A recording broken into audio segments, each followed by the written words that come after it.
We are still reeling from the last election.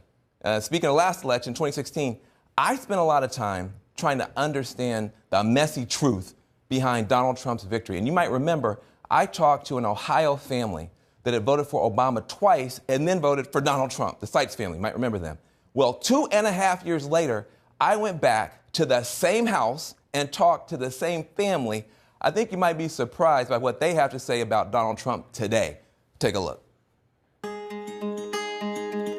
All right, well, I'm back here in Trumbull County, Ohio. Right after the Trump election, I visited with the Seitz family here. They had been loyal Democrats for years and years, but they voted in 2016 for Donald Trump. They were getting hammered out here economically. So I want to go back and talk to the family to see how they are feeling. Hey, buddy. Hey, how you doing? Hey, I'm back. Great to see you. Come on in. Hey, thank you. You know, the last time I was here, it was right after the Trump election. Trump seemed to come through here, and he's speaking change again. And we're always wanting something more. We want something better, and we're hoping he does that. Are you as hopeful today as you were the last time I saw you? Well, Van, to be honest with you, things have gotten a little bit worse. The company that I work at, Arconic RMI Titanium in Niles, Ohio, we build the F-35 fighter jet, and we currently, we're 11 months without a contract. But even more importantly, Lordstown General Motors, they've lost 4,000 employees. We're currently about 5,000 jobs down since Trump has taken office here locally. But that's kind of hard to imagine because, you know, he's out there saying he's been a miracle for this economy. Wall Street's happy, the stock market's happy. What's that disconnect? I think he sold us on broken promises in this area. I think he sold us on promises he knew he couldn't keep. I don't believe he understands the devastation in this area. I mean, a lot of families are moving away from this area, and where Trump told us, don't go, don't pack up, don't leave. This is all gonna stay here, this is all gonna work out. And, well, where's it at? Like what's happening? I mean, it's just going downhill from here. So the bleeding has not stopped, basically. You were bleeding, and we're still bleeding. And you're still bleeding. We're not unrealistic that the steel mills are going to come back and flourish in this area. You know, it's just not going to happen. But things need to replace what they are taking away. Mark Whining, good friend of mine. He was a car enthusiast. Getting a job at General Motors was his dream job. He was given the ultimatum to either lose your job or take a transfer to another location. And it took him away from his family. That's too hard. Yeah, he ended up taking his own life through depression and whatnot.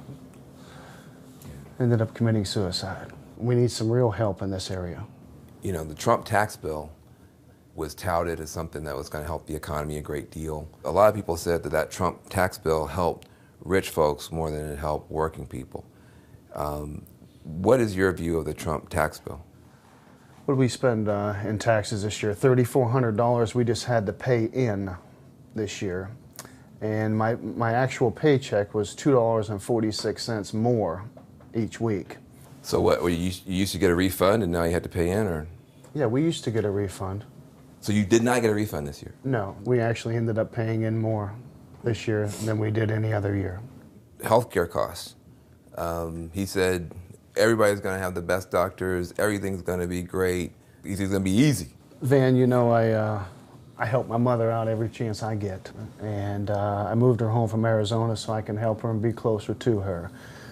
6 or 7 years ago, when Obama institutionalized Obamacare, of course, her prices went up a little bit, and we were a little upset about that. But you know what happened since then? They've doubled. She's barely making it. Things that we thought were going to get better have actually gotten worse under Trump. Democratic Party had you guys, had you. Since 1972, since before you guys were born, had you and lost you. What do Democrats need to do to get you guys back on this side of the fence? It wouldn't take much to get us back. Just one thing: jobs. That's it. Come through here. Come through here. And promise us jobs and actually produce them. There's a lot of candidates in the Democratic Party.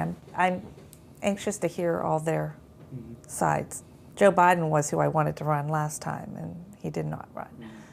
And so he's in it. But I want to see how he still needs to lay it out for me, what he's planning on doing. I think me and my mother will disagree on this. I'm not a huge fan of Joe Biden. I think if Bernie gets the nominee, I think he could win. We need someone that can actually stand for something. I think there's 23 Democratic candidates right now. And a lot of their ideas are just take down Trump. And I don't think that's going to do it. See, a lot of us here, Van, are old school Democrats. Yeah. We firmly believe that the Democrats that come through here should represent the American blue-collar worker. We're the ones that built the system. And I firmly believe that if they come through here and give us some hope, we could certainly go back. Some people might say when you say stick up for the blue-collar worker, they might think you're saying don't talk about the black community, don't talk about the gay community, don't talk about those communities. Is that your view, that those issues have crowded in too much? Well, the Democratic Party has actually switched focus. Instead of representing the American blue collar, they're representing immigration, they're representing the gay community and whatnot. What they fail to understand is this.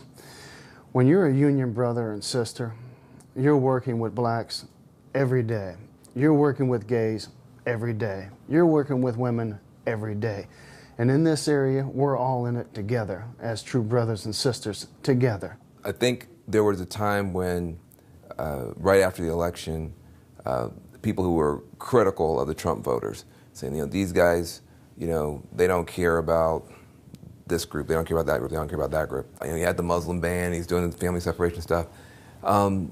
Does that move votes up here? We are so economically strapped here that that's all we really concern ourselves with. And I know that's terrible and it sounds terrible, but it's the truth, Van. And the basic thing that we talk about in all of our break meetings and in our lunch rooms and whatnot at work is what we're going to do here financially.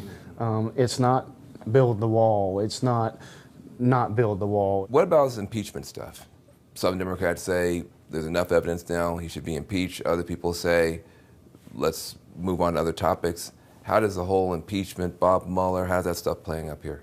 For what he's done here in Trumbull County, I'd like to kick his ass. But I don't understand the whole process of the Mueller report. They say that they didn't find anything, but some people say they did.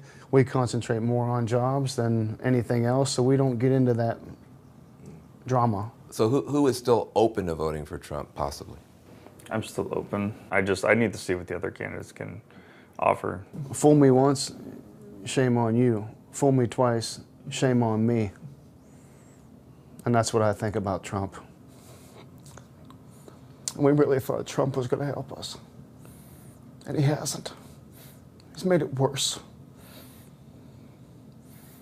He's not pulling through on his promises. He came here like the businessman that he is and the salesman that he is, and he sold us on things that he knew he wasn't going to be able to make true. And we fell for it. We need to get him back here in a positive way. And I want him at my plant. And I want him to walk through and see what's actually going on. Because these are real life stories here. We got real life here in Trumbull County.